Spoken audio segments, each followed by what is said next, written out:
So, mental health awareness.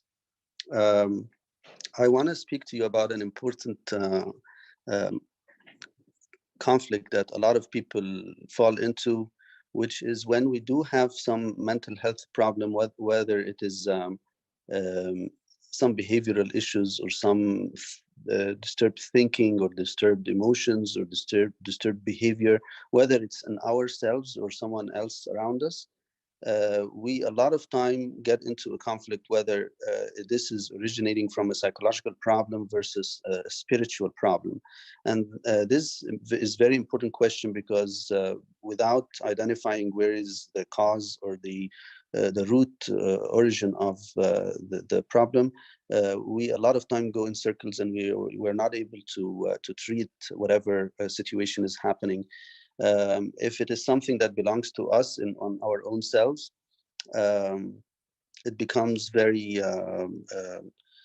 troubling, and it might lead to guilt feelings when we think that it's something coming because of we are distant from God, or if it is something that is from someone else around us. A lot of times it causes us to judge that person.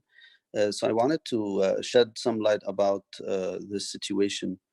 When it comes to when I say mental problem, mental illness, or mental health issue, I specifically mean something that is affecting the thoughts, the intellectual problems like disturbed thinking, or an emotional disturbance.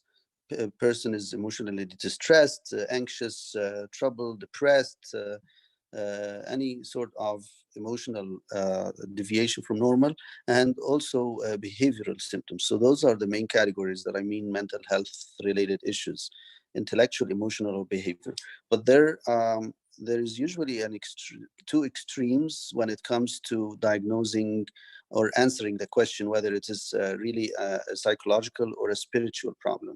There are two extremes that I want to shed lights on. There is an extreme that takes it to one and only end of being a disease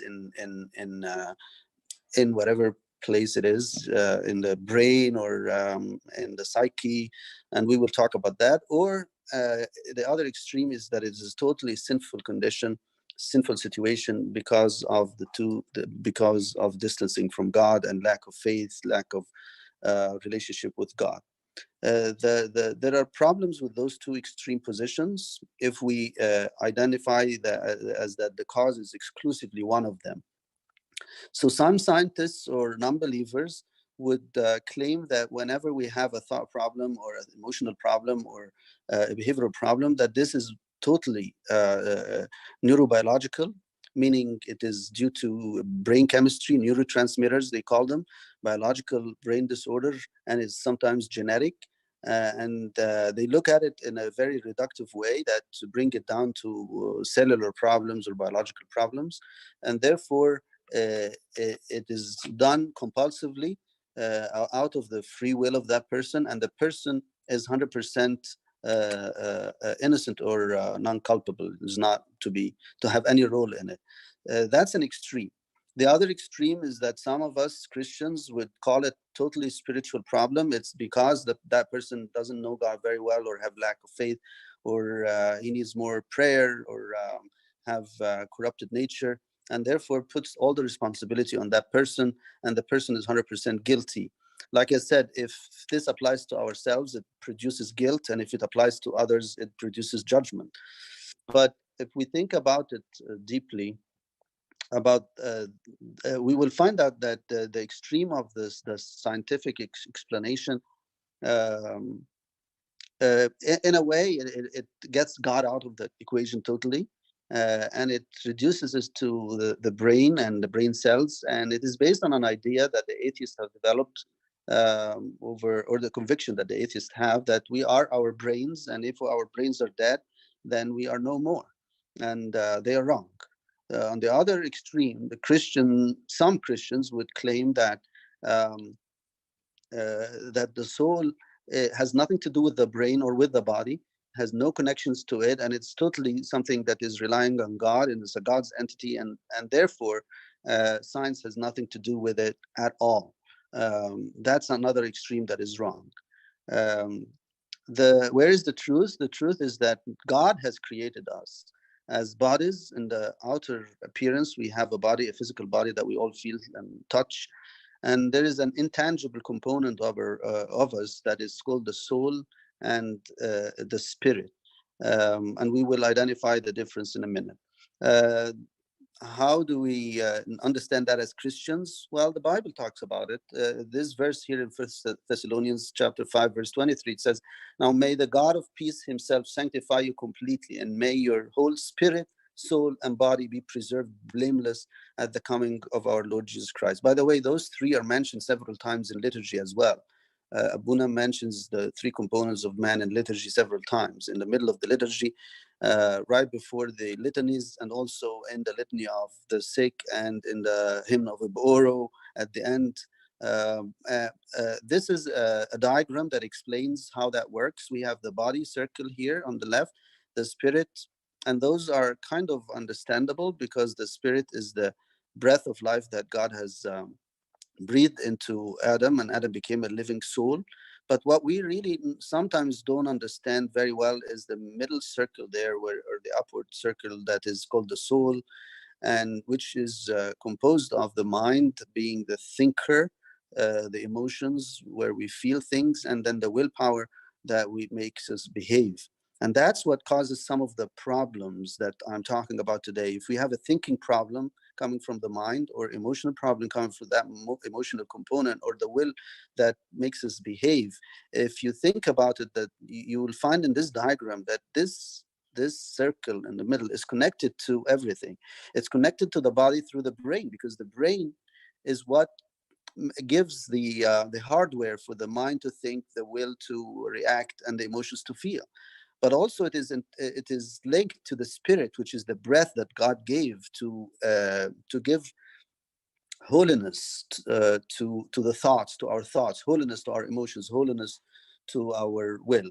The distinction between the body and the rest, the intangible part, is sometimes clear, but the distinction between the soul and the spirit needs to be illustrated a little bit more. But more importantly, how this intangible soul and spirit interact with the body.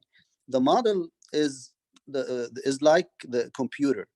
We all understand that the computer has a hardware component where we can physically touch, but then also we have software that works within that hardware and makes it animated or live. And that what really can let us understand the connection between the body, or the brain of the body, which is the hardware part, and the software, which are the thoughts that are working inside that or through that brain, and also the emotions that come out of that brain, and also the will that comes out of all these interactions. There is a close relationship between that hardware and software. But then what gives the quality of it is the breath of life from God, which is the spirit. So in other words, God created us with hardware, which is the body and the brain inside of it. And then when that functions through the software, it produces those emotions and thoughts and behavior. But then those can be disconnected from the breath of life, which is the spirit of God, and can go away from God, distant, still thinking, feeling, and behaving, but away from what God intends, because it has disconnected from that breath of God. And here trouble can arise.